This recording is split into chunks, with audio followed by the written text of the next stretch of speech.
Mayong buntag kaninyong tanan mga higsuon.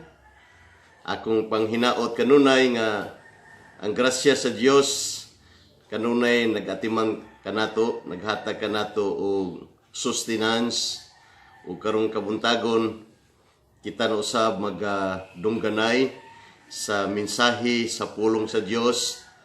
Hapit na gyud ang atong dugay nga gipaabot nga magkatigom kita sa hiniusa, magsimba kita sa hiniusa nga kahimtang. Ako nagtuo nga sa inyong mga panimalay na amoy gihimo nga mga family devotion, family altar, nga ang tanang sakop sa inyong mga panimalay naghimo ni ining pagsimba sa atong buhi nga Dios. Salamat nga karong buntaga ako usab magpadayon sa pag-share kaninyo sa pulong sa Dios nga atong mapamalandungan gikan sa iyang balaan nga kasulatan. Karong buntaga ako mag-share kaninyo sa mensahe ang pagkamasinugtanon ngadto sa Dios makalahutay sa malisod nga kahimtang. Akong usbon, ang pagkamasinugtanon ngadto sa Dios makalahutay sa malisod nga kahimtang.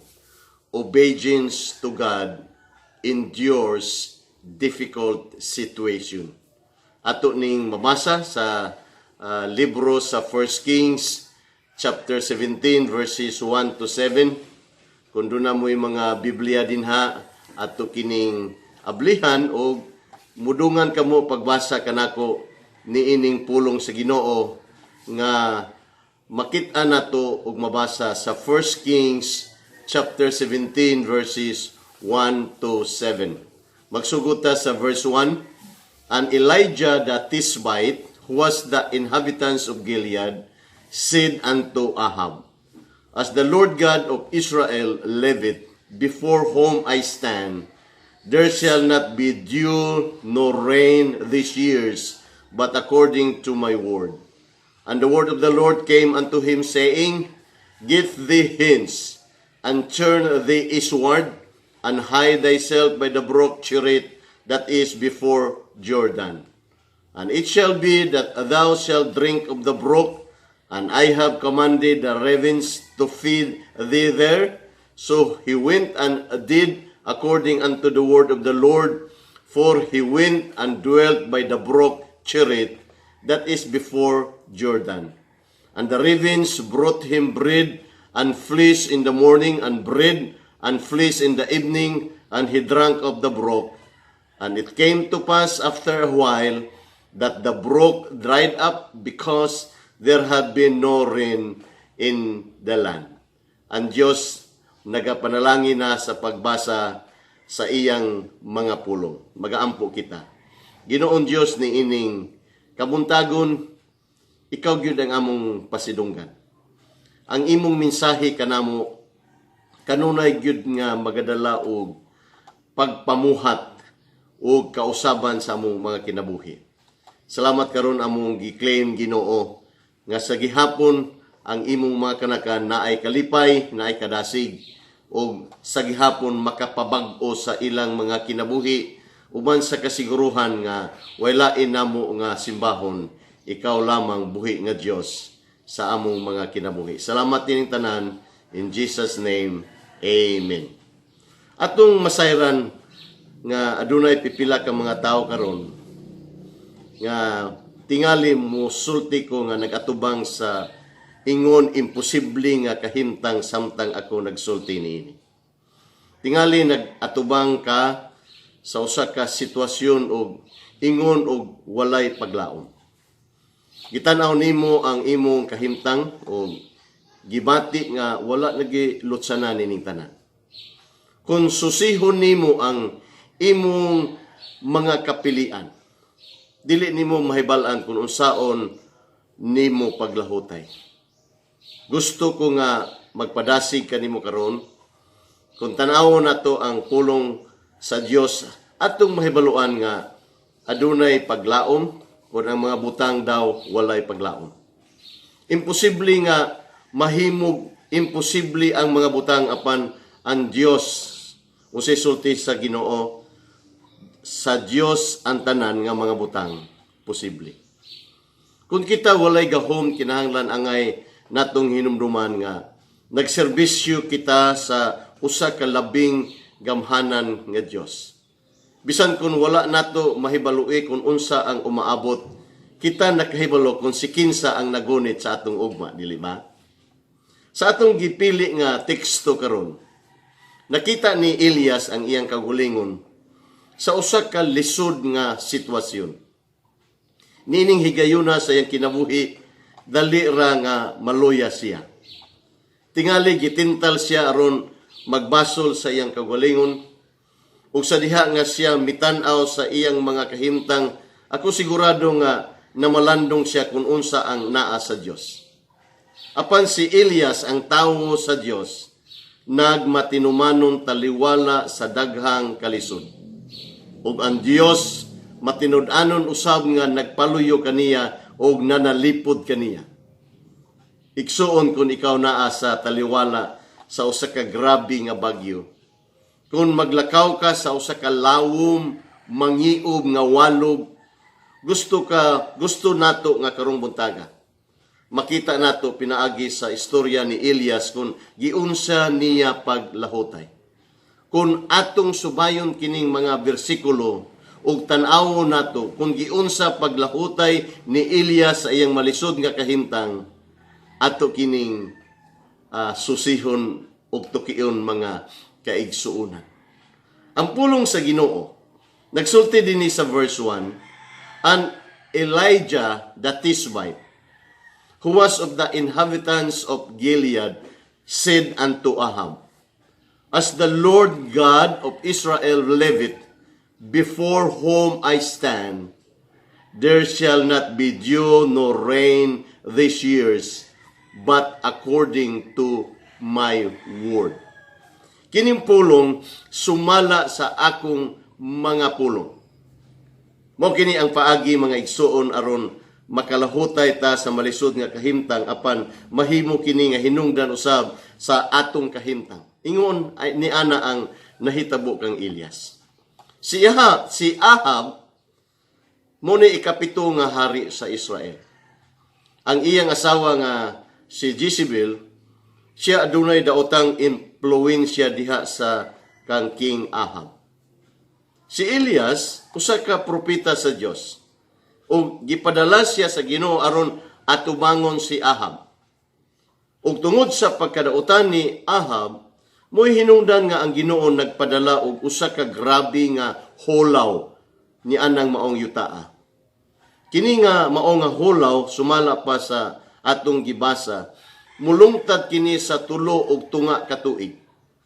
Ang paghukom sa Dios makaapekto gyud sa tibuok nga nasod ug adunay pipila ka mga matarong nga mga tawo nga sa panahon niini usa si Elias ni ana kanila.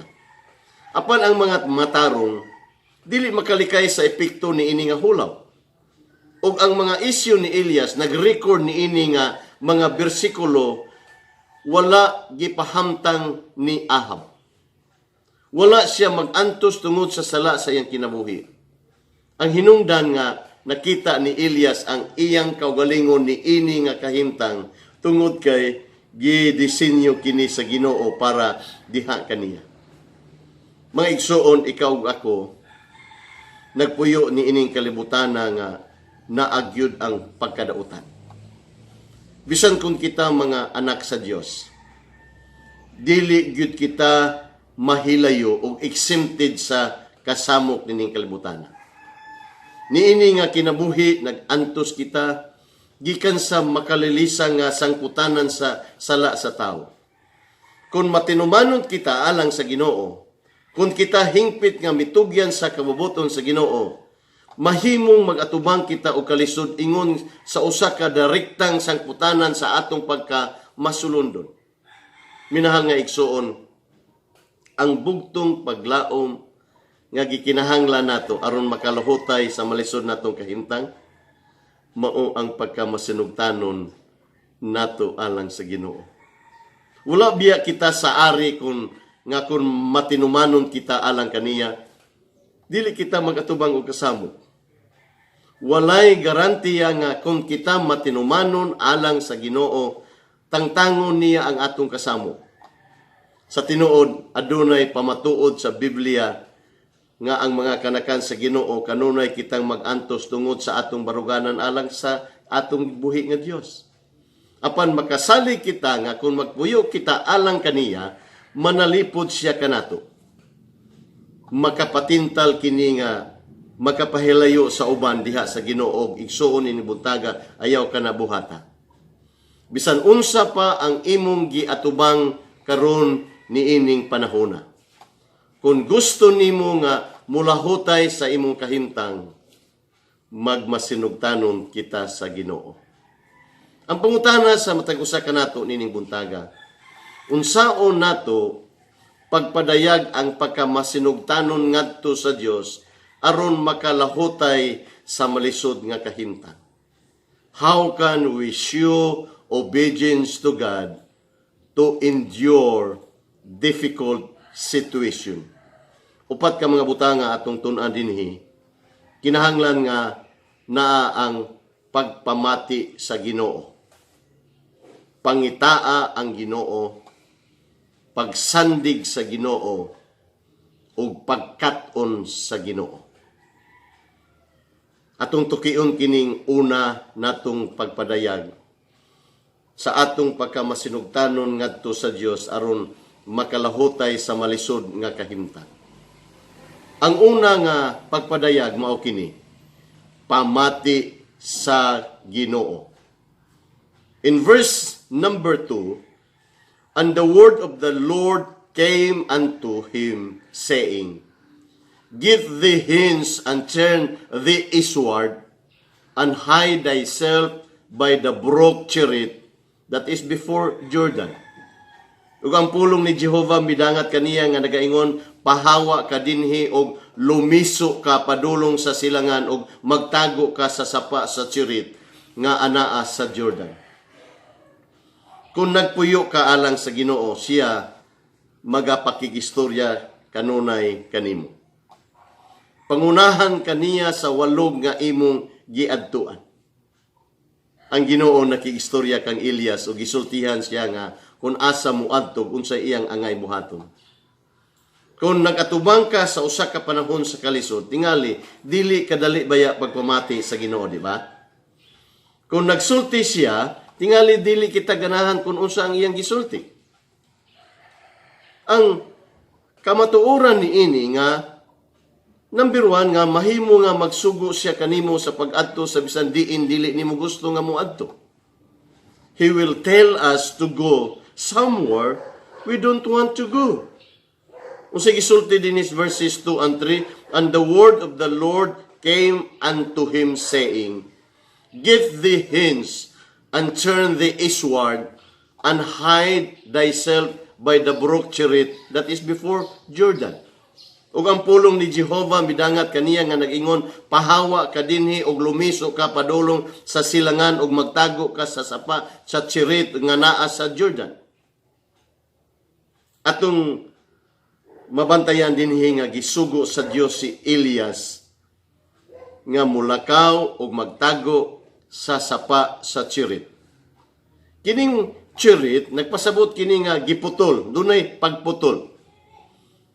Ang Cherit usa kini ka tinago nga dapit, ug sa kinaiyahan kini usa ka lisod ug mingaw gyud nga lugar kining maong nadapit. Sa lisod nga mga kahimtang niini nga kinabuhi, mahimo nato nga mag-inusara ra kitang tanan. Apan maayong panultihon mao kini. Kung anaa si Jesus ang tanan kanimo, siya ang gikinahanglan nimo. Di ba mga igsuon kita adunay mga damgo o mga tinguha nining kinabuhia. Aduna kitay piho nga mga lugar nga gusto natong adtuan o mga butang nga gusto natong buhaton. Apan usahay ang atong mga plano, lahi kaayo sa plano sa Dios dinhi kanato. Atong nakit-an dinhi si Elias. Ang iyang kagalingon nga nag-inusara siya. Nagcamping siya nga siya lamang ang naghimo sa iyang kaugalingon. Gikan sa sapa, naa siya sa usa ka lugar diin ang Ginoo magtudlo kaniya. Ug nahibalo si Elias bahin sa pagsalig sa Dios. Nahibalaan usab niya nga sa labing grabe nga kahimtang naa gihapon ang Dios. Ug sa kakulangon sa mga kahinguhaan, nahibalaan usab ni Elias nga ang Ginoo magahatag. Kung ikaw magmatinud-anon ug masulundon unsay atong makatunan, parehas usab nga kamatuoran diha sa kinabuhi ni Elias. Adunay usa ka okasyon sa kinabuhi nga, di ba mga tinun-an, gisultihan sila ni Jesus nga musakay sa barko ug molawig sa pikas nga daplin nga wala siya. Gibuhat niya kini ug nakit-an nila ang ilang kagalingon sa taliwala sa usa ka kusog nga bagyo. Mahimong ipadala kaniya sa taliwala sa usa ka bagyo apan hinumdumi kanunay nga makalakaw siya sa bagyo sa dagat. Dili taniya biyaan, dili taniya talikdan, o gipili niya nga makigsulti siya sa kalinaw ni anang maong bagyo nga makapahilom o makakalma unsa ka kusog nga bagyo diha sa ato nga kinabuhi. Hinumduman usab nato nga kung kita ipadala niya sa usa ka bagyo, dunay hinungdan gyud niini. Bisan kung wala kita makasabot, siya dunay plano sa atong kinabuhi. Dili lang kita makakita nga ang Ginoo mahimong musulti kanato sa pag-adto sa dapit nga dili nato gusto. Ang ikaduha usab nga kamatuoran dinhi sultihan usab taniya nga magpabilin sa usa ka lugar nga dili nato gusto nga magpabilin. Atong balikon pagbasa ang bersikulo 2 ug 3. And the word of the Lord came unto him, saying, Give thee hence, and turn thee eastward, and hide thyself by the brook Cherith, that is before Jordan. Tingali, usak kini kadako nga pakigbisog alang kang Elias, nga moadto siya sa Cherith aron magsugod ang iyang kinabuhi. Apan tingali, nakaabot siya sa usa ka puntos nga kung andam siyang mubalhin sa usa ka butang. Puntos nga nag-inusara siya. Wala siya kabtangan ni anang dapita. Nagpabilin siyang buhi sa mga walay sapayan. Apan pipila ka nato mga kaigsunan. Kung kita anaa sa tiliwala sa maong kahimtang nga naagyud ang kalisod tungod sa daghang mga bulan. Bisan pa sa mga katuigan, imong gibati nga gikapoy ka na, imong gibati nga murag mapukan na ka, naluya ka, nawad-ang kakadasig. Ang pulong sa Ginoo naa kini ang kahupayan nga gusto natong matapos ang atong mga pag-antos. Kung atong tanawon ang kinabuhi ni Pablo, naa sa susamang kahimtang. Miadto siya sa Ginoo pila ka bisis, 3 ka bisis. Ug gihangyo kaniya nga tangtangon kanang tunok sa iyang unod.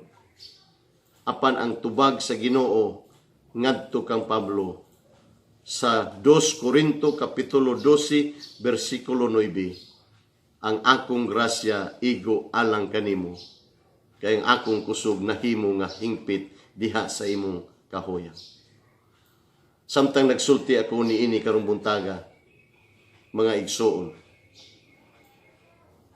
naa ka sa usa ka lugar nga dili nimo gusto nga magpabilin ka. Mahimo nimong maangkon ang parihas nga saad. Gisultihan ka sa Dios nga ang iyang grasya igo para kanimo. Anaa ka pa usab tungod kay siya nagtrabaho pa kanimo ni anang mao nga kahimtang. Magtudlo siya, magbansay siya, magputli siya kanimo. Tingali dili ka ganahan apan mahimo niya nga adunay mga plano nga biyaan kaniana nga sapa nga may kadugayon tungod kay ang Ginoo wala pa mahuman diha sa atong mga tagsa-tagsa ka kinabuhi. Kung gusto nato nga mulahutay sa malisod nga kahimtang, kinahanglan nga unsa andam kitang mamati. Ikaduha natong pagpadayag ang pagkamasinugtanon ngadto sa Dios aron makalahutay sa malisod nga kahimtang. Dili lang nga pamati sa Ginoo, apan pangitaa ang Ginoo. In verse 4, and it shall be that thou shalt drink of the brook, and I have commanded the ravens to feed thee there. Ug mahitabo nga ikaw magainom gikan sa sapa o gisugo ko ang mga langgam nga uwak sa pagpakaon kanimo dito. Ang Dios matinumanon nga nagsangkap alang kang Elias. Gipaluyuhan niya si Elias nga iyang propeta.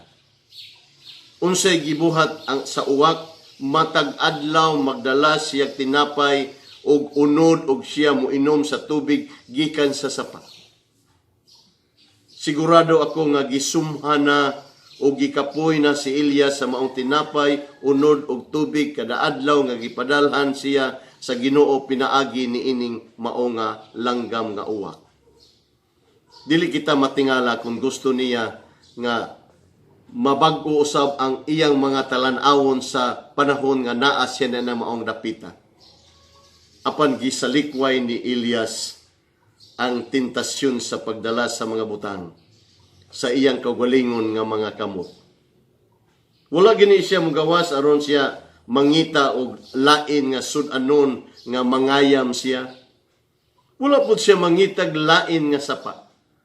Wala pud siya mangita og lain nga iyang kapuy-an. Kung nakaadto siya sa bisan hain pa, unsay resulta niini? Gutmon gyud, mamatay gyud si Elias Diaz kagutom.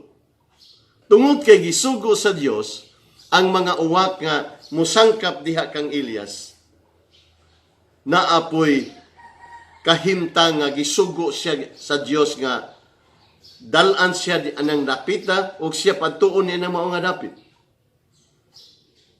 Apan igsuon ato ning timan-an dili ta mabalaka, mao punay himuon sa Ginoo sa atong mga kinabuhi kung naa ka karon sa kahimtang sa malisod nga kahimtang. Dili ta pasagdan si Ginoo. Ang Dios magsangkap kanato sumala sa kadagaya ni Kristo Jesus dinhi para sa atong kinabuhi. Kung naghunahuna ka nga naata sa sentro sa kabubuton sa Dios ug nagatubanta sa kalisod sa kahimtang, apan mga kaigsunan ato ning hinumduman nga ang Ginoo mao ni iyang gusto dinhi kanato.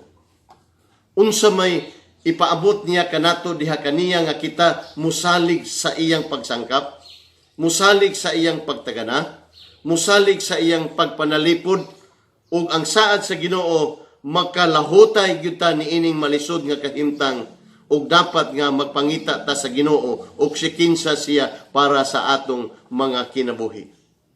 Ang atong Dios gamhanan nga Dios, ang atong Dios walay kausaban, ang atong Dios nasayod sa tanan, ang atong Dios atong nahibaluan nga dili ta niya pasagdan, dili ta niya talikdan. Ang atong Dios nagsaad kanato nga ang tanang mga butang igadugang ra kanato. Ang atong Dios magatagana nga ang atong mga tinguha sa atong mga kinabuhi iya gyud nga ihatag dinhi kanato kun dunat kitay kalipay diha kaniya, kung unahon nato ang iyang gingharian, kung unahon nato ang iyang pagkamatarong, mauna ang Dios nga atong gialagaran nga buhi sa nga tanan nga nagpadayon sa pagatiman kanato. Ang ikatulon nga pagpadayag, ang pagkamasinugtanon ngadto sa Dios aron makalahutay sa malisod nga kahimtang. Dili lang pamati sa Ginoo, dili lang pangitaa ang Ginoo, apan ikatulo, pagsandig sa Ginoo. In verse 5, so he went and did according unto the word of the Lord, for he went and dwelt by the brook Cherith, that is before Jordan. Busa siya miadto og naghimo sumala sa pulong ni Jehova, kay siya miadto og mipuyo sa duol sa sapa sa Cherith nga anaa atbang sa Jordan. Mga igsuon, ang paglahutay sa atong malisod nga kahimtang na kinahanglan kini og pagtuo. Gisultihan sa Ginoo si Elias kung asa moadto ug unsay buhaton ug mao kana ang iyang gibuhat. Unsay sulti sa versikulo 5, so he went and did according unto the word of the Lord. Busa siya miadto, naghimog sumala sa pulong ni Jehovah, kay siya miadto mipuyo sa duol sa sapa sa Cherit nga anaa sa Jordan, atbang sa Jordan. Kini nga hulaw makapadaot gyud ni sa tibuok nga yuta. Kung naka-experience kita kaniadto nga dunay dako nga hulaw, mangliki gyud ang yuta, muugag gyud ang sapa, walay ulan, walay yamog, mamatay gyud ang mga sagbot, ingon man ang mga tanom malaya gyud, sa walay duha-duha usab nga ang mga hayop gutmon sila. Gani sa among pag-adto kaniadto dito sa Maputi, ang gihimo sa mga katawhan dito giantiparahan og green ang mga mananap dito aron inig pakaon nila sa laya nga dahon sa saging, mukaon ang mao nga baka, tungod kay iyang nakita green man pero patay di ay ang mao nga laya sa dahon sa mao nga saging. Ang bugtong paglaom nga anaa ni Elias mao ang pagsalig o pagsandig sa Ginoo. Maigsoon ning buntaga bisan unsa pa ang imong giatubang. Ang ato lamang paglaom sa atong sirkumstansya mao ang pagsandig sa Ginoo. Sama ni Elias, mahimo nato ning tanan. Bisan pa sa atong pag-inusara, ang atong pamilya dili makatabang, ang imong higala dili makatabang, ang mga alagad sa Ginoo dili nimo makatabang, gawas nga sila muampo kanimo nga ang atong buhi nga Dios mutabang diha kanimo, diha sa mga kaubanan nato sa simbahan dili makatabang. Apan unsa may angay natong buhaton, pangitaon lamang nato ang hingpit nga makatabang sa atong kinabuhi ug ang Dios lamang ang makahimo niini. Amen ba? Atong sandigan ang Ginoo kay nahibalo siya kung unsa ang atong kahimtang karon. Ato siyang sandigan nga magtagana siya alang kanatong tanan. Samtang naa kita ni anang maong kahimtang. Atong sandigan ang Dios nga manalipod siya bisan pa ni ining mga hugong-hugong ug balita nga duna na po'y second wave o third wave human ni ining mao nga COVID-19. Wala ginatoy lain nga sandigan ni ini. Ang Dios lamang nagsulti siya kanato, trust in the Lord with all thine heart. Usa mga kaigsunan, ato siyang saligan. Bisan pa moabot nga naay pagduha-duha dinhi sa atong kasing-kasing. Ato siyang saligan kung ang atong kusog nagkagamay na kiniigsoon. Ato siyang saligan nga sa labing malisod nga kahimtang naa siya kanunay nag-andam og pagtagana sa atong kinabuhi.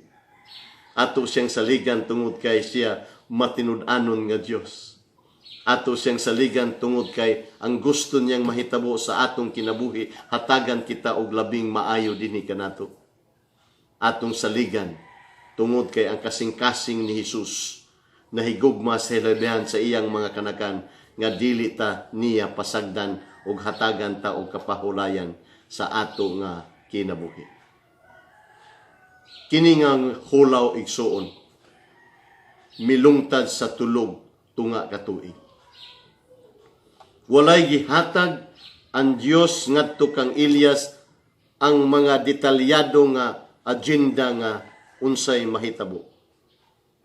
Giingnan lang sa Dios si Elias nga mutuman ug mao kana ang iyang gibuhat. Ang Dios wala magsulti kanato kung unsa ang umaabot. Wala niya kita gihatagan og timeline sa mga hitabo ngadto sa unahan. apan gihatagan niya kitag direksyon o kung kita magpadayon nga mulahotay sa atong malisod nga kahimtang, kinahanglan nga magsandig kita sa Dios. Kining katapusan nga kamatuoran, bahin sa paglahutay sa atong malisod nga kahimtang. Ato ning makita sa bersikulo 6 ug 7, dili lang kita mamati sa Ginoo, dili lang kita mangita sa Ginoo, dili lang kita magsandig sa Ginoo, apan kining pulong sa verses 6 and 7, pagkat-on sa Ginoo. In verse 6, and the ravens brought him bread and flesh in the morning, and bread and flesh in the evening, and he drank of the brook. And it came to pass after a while that the brook dried up, because there had been no rain in the land. Og ang mga langgam nga uwak nagpadala kaniya sa tinapay og sudan sa buntag og hapon, og siya nag-inom gikan sa sapa, og nahitabo nga wala madugay ang maong sa sapa na mala, tungod kay walay ulan sa yuta. Tinuod nga nakagrabi ang hulaw sa paglabay sa panahon. Nauga ug namala ang sapa. Ang gigikanan ni Elias sa pagsuportar sa maong tubig nga iyang mainom kada adlaw, kini nawala.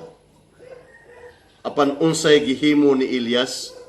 Si Elias wala mulihok hangtod nga ang pulong sa Ginoo miabot sa pagsulti kaniya kun unsay buhaton. Mga igsoon ato kining hinumduman. Ang Diyos wala matingala, wala siya makurat sa nahitabo sa maong sapa sa iyang pagkamala. Tanan kini bahin sa iyang plano. Bisan sa wala pa mamala ang maong sapa, nahibalaan sa Dios kung unsa ang sunod nga laka nga iyang ipahimo ngadto kang Elias. Ang Ginoo wala makurat sa atong kahimtang karon. Siya dunay gihimo nga plano alang sa iyang mga kanakan. Sa atong mga kinabuhi, niining kahimtang nga naapata, niining mao nga sitwasyon sa COVID-19.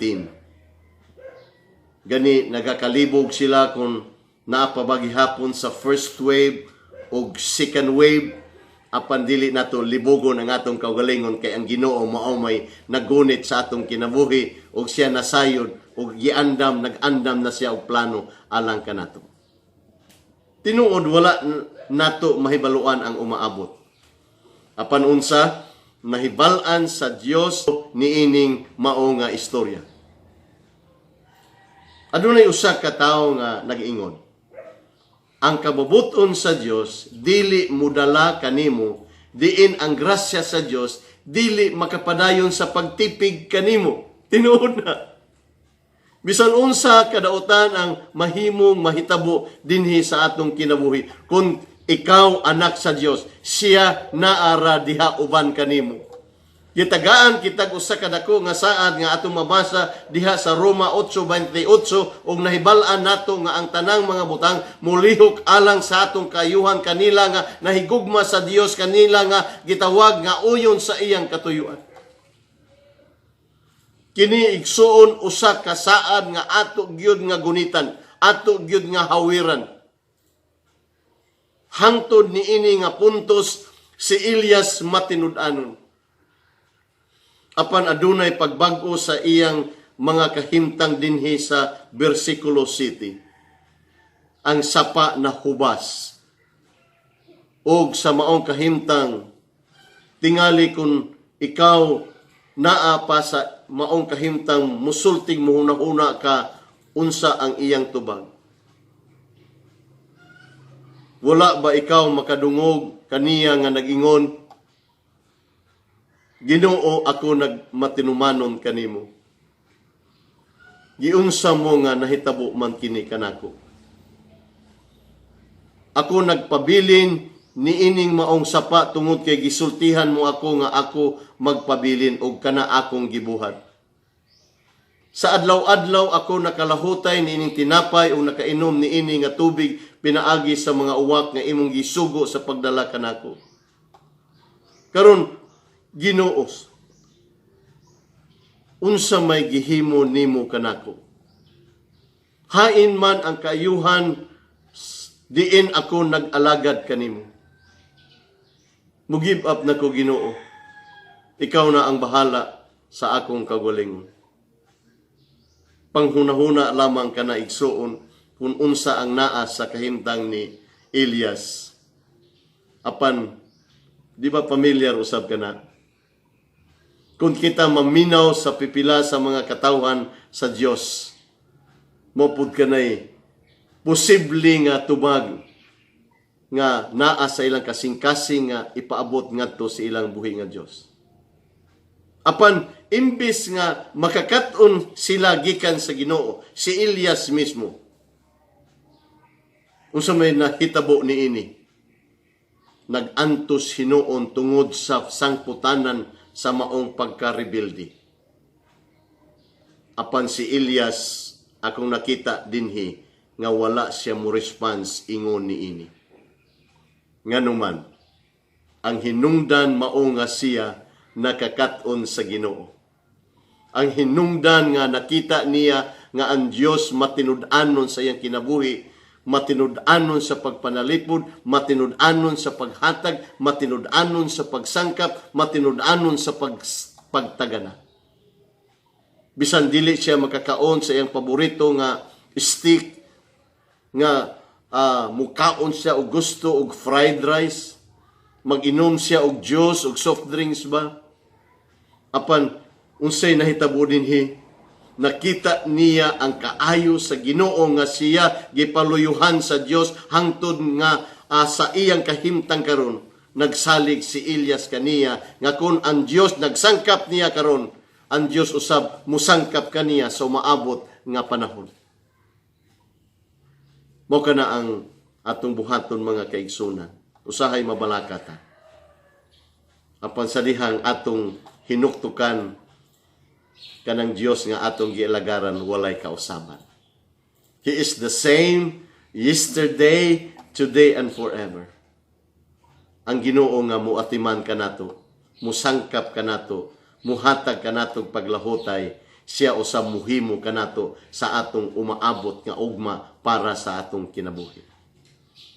Ang wala lang mahibaluin ni Elias nga ang Dios nag-andam kaniya ug usa ka butang nga espesya. Adunay misyon nga ipahimo niya ngadto kang Elias isip matinud-anon siya nga tawo sa Dios. Sa umaabot nga panahon unsay gibuhat sa Dios diha sa kinabuhi ni Elias, sa iyang pagkamatinud-anon sa Dios, gipadala siya ngadto kang Ahab. Dito usab sa Mount Carmel, adunay usa ka showdown ni anang mao nga dapit sa mga propeta ni Baal. Nagampo si Elias ug ang Dios nagpadala og kalayo gikan sa langit. Sa katapusan gipatay ni Elias ang 450 ka mga propeta ni Baal. Ug sa katapusan tungod sa kaisog ug pagkamatinud-anon ni Elias, nadawat sa Dios ang himaya. May igsoon karon ining buntaga. Tingali gibutang ta sa Dios sa usa ka lisod kaayo nga kahimtang. Naa kita sa usa ka walog sa usa ka taas nga dugay nga panahon hangtod nining panahona. Tingali kinahanglan ka muadto kun hain nga dili nato gusto nga angay natong antuan. Tingali kinahanglan nga magpabilin kita sa gusto niya nga sa atong kagalingon dili ta gusto nga magpabilin. Tingali ang gusto sa Ginoo nga muantos sa mga butang nga dili nato gusto nga mulahutay. Matud pa ni Elias sa iyang mga pulong, kung naugana ang imong pag-agas sa imong sapa, wala ka kahibalo kung unsay angay natong buhaton ug unsay laka nga sundo nato sa angay natong pagalaktan. Kining tanan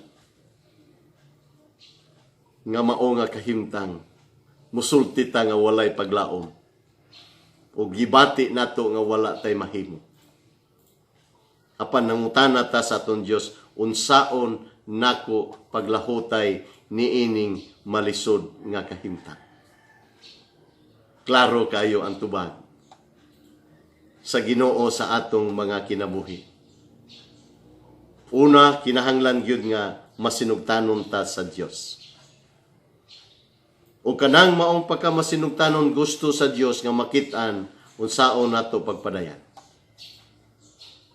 Ang pulong sa Ginoo ug ang atong puntos nga atong gitun-an karon. Kining upat nga klaro nga angayan natong ipadayan. Pamati sa Ginoo. Pangitaa ang Ginoo. Pagsandig sa Ginoo ug pagkat-on sa Ginoo. Mao kini tubag mga kaigsunan nga makalahutay ta niining malisod nga kahimtang. Ang atong Dios wala ta niya pasagdi, dili ta niya talikdan. Magaampo kita. Ginoo, salamat sa imong mensahe kanamo. Amahan among ipadako ang among pagtuo nga na kanimo. Bisan pa sa malisod nga kahimtang. Gani ang among presidente sa Pilipinas, hapit na siya mawad-i og pasensya. Tungod kay ang mga katawhan niining maong among nasud sa Pilipinas dili cooperative diha sa mga direktiba nga naa sa gihapon magrebilde ug maani gyud namo ang sangputanan. Apan sa dihang kami imong mga kanakan. Nga kun kana mahimo kaming channel of blessing ngadto sa uban. Nga amo usab kini nga buhaton nga maminaw kanimo Ginoo. Ikaw among pangitaon, magsandig lamang diha kami kanimo. Aron kami makat-on diha kanimo. Kining kinabuhia, makahimo kami sa pagtabang ngadto sa uban. Nga sila usab muduol diha kanimo. Mahimo ming instrumento nga makaila sila kanimo Ginoo. Nga ilang saligan si Jesus Christ. Nga maoy solusyon og hingpit nga tubag nining tanan. Nga ikaw nasayod sa among ugma, ikaw nagunit sa among ugma. O kining tanan, ikaw lamang gyud ang mga pahiluna. Salamat sa imong mensahe nga karon ning kabuntagon makahatag kanamo kining kalipay. In Jesus name. Amen. God bless you mga igsoon sa mensahe sa pulong sa Dios nga bisan sa malisod nga panahon ang Ginoo wa gyud niya pasagdi. Pusbuna ko maayong buntag sa tanan. God bless you all.